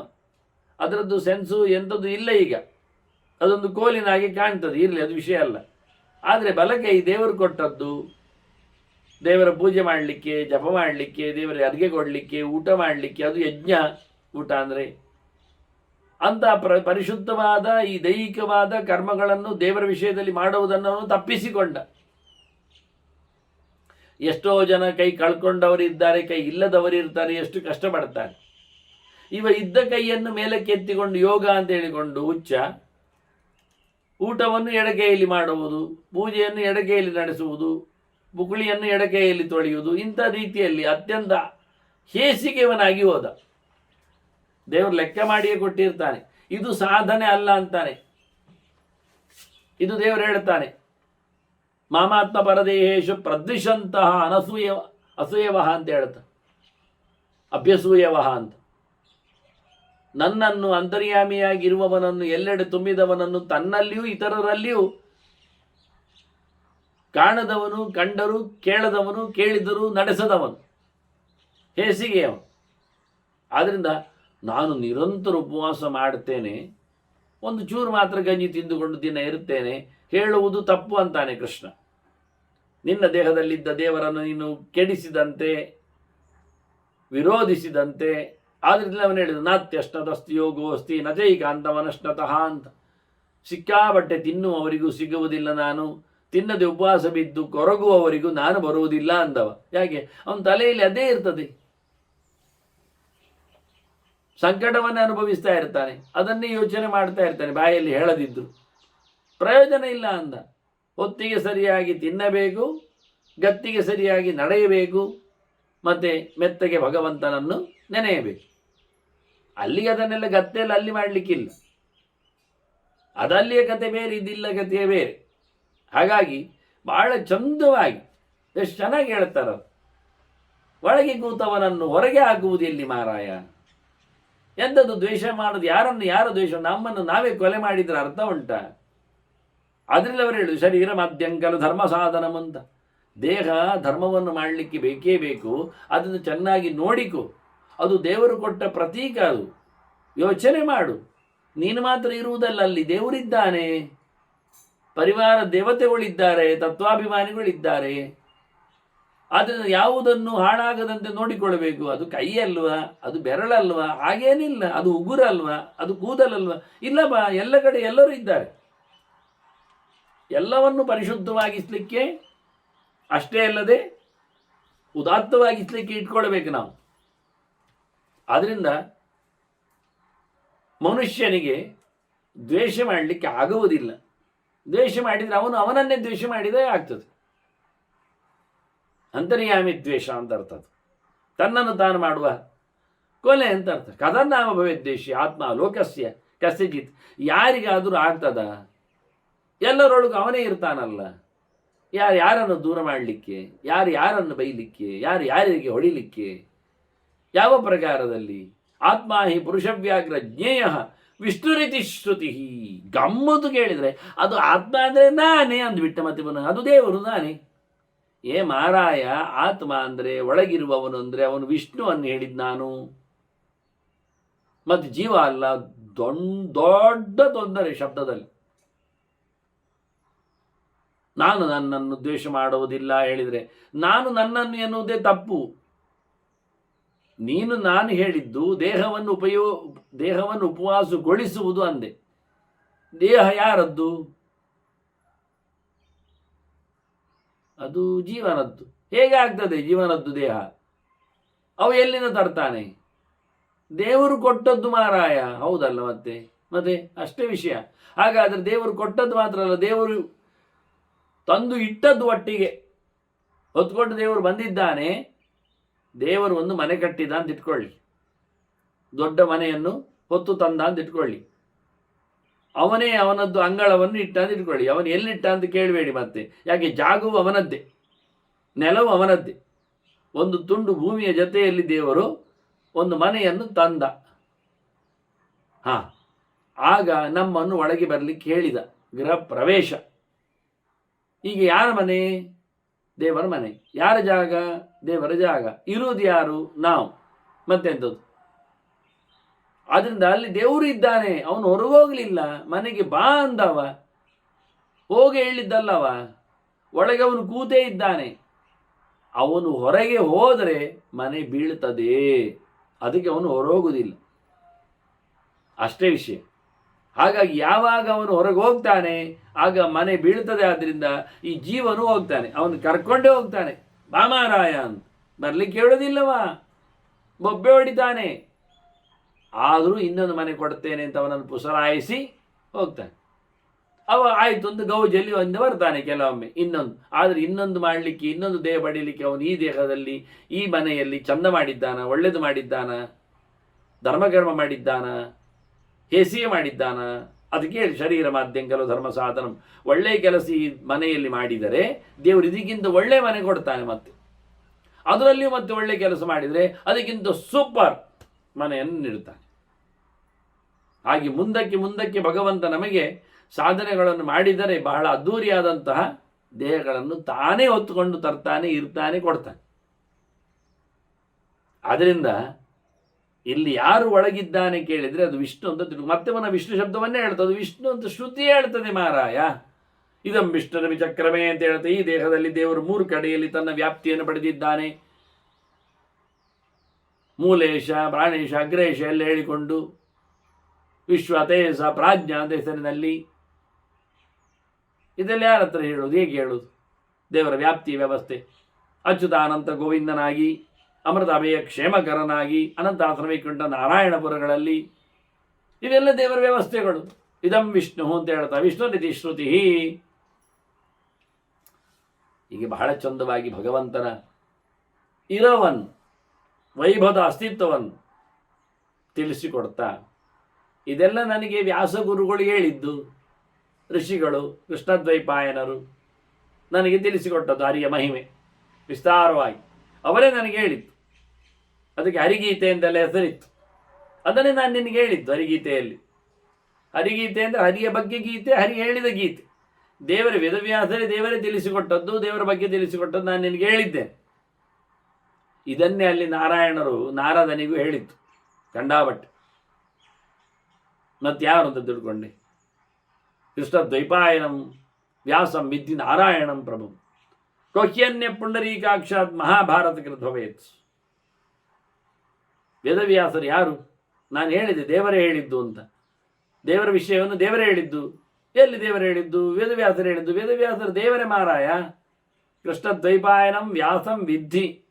ವೇದವನ್ನು ವಿಭಾಗ ಮಾಡಿದ, ಯಮನೆಯ ದ್ವೀಪದಲ್ಲಿ ಹುಟ್ಟಿದ, ಕಪ್ಪು ರೂಪವನ್ನು ಪಡೆದಿರುವ, ವಸಿಷ್ಠನ ವಂಶದಲ್ಲಿ ಬಂದಿರತಕ್ಕ ಪರಾಶರ ಮಗನಾದ ಬಾದರಾಯಣರು ಬದರಿಯಲ್ಲಿ ಆಶ್ರಮವನ್ನು ಮಾಡಿಕೊಂಡವರು. ಅವರು ನಾರಾಯಣ ಮಾರಾಯ, ಅವರು ದೇವರೇ. ಆಯ್ತಾ? ತಿಳ್ಕೊ. ಮಹಾಭಾರತವನ್ನು ಮತ್ತೆ ಯಾರು ಮಾಡಲಿಕ್ಕೆ ಆಗ್ತದೆ? ದೇವರಲ್ಲದೆ. ಕೋಹ್ಯನ್ಯ ಪುಂಡರೀಕಾಕ್ಷಾತ್ ಮಹಾಭಾರತ ಕೃತ್ ಭವೇತ್. ಹೃದಯ ನಡುವೆ ನೆಲೆಗೊಂಡ ಜೀವನ ಬಿಂಬನಾಗಿರತಕ್ಕ ಭಗವಂತನಲ್ಲದೆ ಇನ್ಯಾರಿಗೆ ತಾನೇ ಇಂತಹ ಭಗವಂತನ ಮಹಿಮೆಯನ್ನು ಅಚ್ಚುಮೆಚ್ಚಾಗಿ ಹೇಳತಕ್ಕ ಕೃತಿಯನ್ನು ರಚನೆ ಮಾಡಲಿಕ್ಕೆ ಬರ್ತದೆ? ಎಂಥ ವಿಚಿತ್ರ ವಿಷಯ. ಧರ್ಮಾನ್ ನಾನಾ ವಿಧಾನ ಚೈವ ಕೋಬ್ರೂಯಾತ್ ತವೃತೆ ವಿಭುಂ. ದೇವರನ್ನು ಬಿಟ್ಟು ಯಾರು ತಾನೇ ಧರ್ಮವನ್ನು ಹೇಳಲಿಕ್ಕೆ ಆಗ್ತದೆ? ಯಾರಿಗೊತ್ತು ಯಾವ ಕೆಲಸ ಹೇಗೆ ಏನು ಅಂತ? ಯಾರ ಪಡೆಯಾದರೂ ಅದನ್ನು ತನ್ನ ಆಚಾರವನ್ನು ಯಾವ ನೆಲೆಯಲ್ಲಿದೆ ಅಂತ ಲೋಕದಲ್ಲಿ ಶಾಸ್ತ್ರದಲ್ಲಿ ತಿಳಿಸಿಕೊಟ್ಟಿದ್ದೇನೆ ತಾನಂತೂ ಗೊತ್ತಿದ್ದೇ ಅವರು ಹೇಳಿ. ಈಗ ಸಕಲ ಧರ್ಮಗಳ ಪ್ರವಚನವನ್ನು ಚಿಂತನೆಯನ್ನು ಕೊಟ್ಟಿದ್ದಾರೆ ವ್ಯಾಸರು. ನೀನು ಕೇಳಿದೆ, ನಿನ್ನ ಯಜ್ಞ ಸಾಂಗವಾಗಿ ನೆರವೇರಲಿ. ವರ್ತದಾಂ ತೇ ಮಹಾಯಜ್ಞ ಯಥಾ ಸಂಕಲ್ಪಿತಸ್ತ್ವಯ. ನೀನು ಯಾವ ಪ್ರಕಾರದಲ್ಲಿ ಮಾಡಬೇಕು ಅಂತ ಹೊರಟೆಯೋದು ಆಗಲಿ. ಈಗ ತಾನೇ ಕೊನೆ ಮಾಡಲಿಕ್ಕೆ ನೋಡ್ತಾ ಇದ್ದೀಯ, ಅದನ್ನು ಆಗ್ತಾ ಉಂಟು. ಸಂಕಲ್ಪಿತ ಅಶ್ವಮೇಧಸ್ತ್ವ. ನೀನು ಅಶ್ವಮೇಧ ಯಾಗ ಮಾಡಬೇಕು ಅಂತ ಹೊರಟವ, ಸುಮ್ಮನೆ ಅಲ್ಲ. ಬೇಕಾದಷ್ಟು ಧರ್ಮಗಳನ್ನು ಕೇಳಿದವ. ಶುದ್ಧ ಧರ್ಮಾಚ ತತ್ವತಃ ಯಥಾರ್ಥವಾಗಿ ತಿಳಿದುಕೊಂಡೆ, ಪೂರ್ಣವಾಗಿ ಅಭ್ಯಾಸ ಮಾಡಿದೆ, ದೇವರ ವಿಷಯದಲ್ಲಿ ಇದ್ದಿ. ಬೂಟಾಟಿಕೆ ಅಲ್ಲ, ಅದು ಅಯಥಾರ್ಥವಾಗಿ ಅಲ್ಲ, ಸಂಶಯಿತವಾಗಿ ಅಲ್ಲ, ಶ್ರದ್ಧೆ ಇಲ್ಲದೆ ಅಲ್ಲ. ಬಹಳ ಒಳ್ಳೆಯ ರೀತಿಯಿಂದ ನೀನು ಚಿಂತನೆಗಳನ್ನು ಮಾಡಿದವ ನೀನು. ಹಾಗಾಗಿ ನಿನ್ನ ಕೆಲಸ ಆಗಲಿ ಅಂತ ವೈಶಂಪಾಯನರು ಹೇಳಿದ್ದಾರೆ ಅಂತ ಸೌತಿ ಹೇಳ್ತಾನೆ. ನೈಮಿಷಾರಣ್ಯದಲ್ಲಿ ಶೌನಕರಿಗೆ ಕೂತವ ಉಗ್ರಶ್ರವಸ್ಸು ಹೇಳ್ತಾನೆ, ಬಹಳ ಒಳ್ಳೆಯ ರೀತಿಯಿಂದ ಚಿಂತನೆ ನಡೆದಿದೆ, ಅವನು ಯಜ್ಞಕ್ಕಾಗಿ, ಯಜ್ಞದ ಕೊನೆಗಾಗಿ ತಯಾರಾಗ್ತಾ ಇದ್ದಾನೆ ಅಂತ ಹೇಳಿದರು. ಹಿಂದೆ ಎಂಥದೆಲ್ಲ ನಾರದರಿಗೆ ಹೇಳಿದ್ದಾರೆ, ಅದನ್ನು ನಾನು ನಿಮಗೆ ಹೇಳಿದ್ದೇನೆ. ನಾರದೇನ ಎಲ್ಲಿ ಪುರ ಯದ್ವೈ ಗುರವೇ ತು ನಿವೇದಿತಂ. ಅವನು ವ್ಯಾಸರಿಗೂ ತಿಳಿಸಿದ್ದಾನೆ, ಬ್ರಹ್ಮನಲ್ಲಿಯೂ ಹೇಳಿದ್ದ. ನಾವೆಲ್ಲ ಅವತ್ತು ಕೇಳಿಕೊಂಡೆವು ನಾರದರು ಹೇಳಿದ್ದು. ಆಗ ಅವರಿಗೆ ಹೇಳಿದ್ದಲ್ಲ, ಅಲ್ಲಿರತಕ್ಕ ಸಿದ್ಧರಿಗೆ ಸಾಧ್ಯರಿಗೆಲ್ಲ ಹೇಳಿದ ಕ್ರಮ, ಋಷಿಗಳಿಗೆಲ್ಲ ನಮಗೆಲ್ಲ ಹೇಳಿದ ಕ್ರಮ. ಹಾಗಾಗಿ ಅವರಿಗೆ ಅವನು ಪ್ರತ್ಯರ್ಪಿಸಿದ ಹಾಗೆ, ತಾನು ಕಲಿತದ್ದನ್ನು ಪರೀಕ್ಷೆ ಕೊಟ್ಟ ಹಾಗೆ ಒಂದು ದೃಷ್ಟಿಯಿಂದ. ಅದು ನಮ್ಮ ಹಿರಿಯರಿಗೆಲ್ಲ ಹೇಳಿದ್ದವನೇ. ಆಗ ಅರ್ಥ ಮಾಡಿಕೊಂಡ್ರೆ ನಮಗಿಂತ ದೊಡ್ಡವರಿಗೆಲ್ಲ ನಾರದರು ಹೇಳಿದ್ದಾರೆ. ನಾರದರು ಅವರಿಗಿಂತ ದೊಡ್ಡವರಿಗೆ ಅಂತ ಹೇಳಿದ್ದಲ್ಲ. ಅದು ನಾವೆಲ್ಲ ಕೇಳಿದವರು ಅಲ್ಲಿದ್ದಾಗ. ನಾರದರು ಋಷೀಣಾಂ ಪಾಂಡವಾನಾಂಚ ಶೃಣ್ವತೋ ಭೀಷ್ಮ ಕೃಷ್ಣಯೋ ಎಂತ ಹೇಳುದು. ಭೀಷ್ಮನು ಕೇಳ್ತಾ ಇದ್ದ, ಕೃಷ್ಣನು ಕೇಳ್ತಾ ಇದ್ದಾರೆ, ಪಾಂಡವರು ಋಷಿಗಳು ಎಲ್ಲರೂ ಕೇಳುವ ಹಾಗೆ ಬಹಳ ಚಂದವಾಗಿ ಭಗವಂತನ ಬಗ್ಗೆ ಹೇಳಿದ್ದಾರೆ. ಅಂತಹ ಭಗವಂತನ ಬಗ್ಗೆ ಬಹಳ ಮಾತುಗಳಿವೆ. ಬಹಳ ಚಂದವಾದಂತಹ ಒಂದು 5-6 ಮಾತುಗಳು ಅಧ್ಯಾಯದ ಕೊನೆಯಲ್ಲಿ ಚಿಂತನೆಯಲ್ಲಿ ತಂದಿದ್ದಾರೆ. ಆ ದೇವರು ನಿಮಗೆ ಒಳ್ಳೆಯದು ಮಾಡಲಿ ಅನ್ನುವ ನೆಲೆಯಲ್ಲಿ ಆಶಾಸನೆಯನ್ನು ಕೊಡತಕ್ಕಂಥ ಮಾತುಗಳು ಮುಂದೆ ಬರ್ತವೆ. ಅದನ್ನು ಮತ್ತೆ ಸೇರಿದಾಗ ಕೇಳುವ ವಂದನೆಗಳೊಂದಿಗೆ ಶ್ರೀಕೃಷ್ಣ ನಾರಾಯಣ ನಾರಾಯಣ ನಾರಾಯಣ.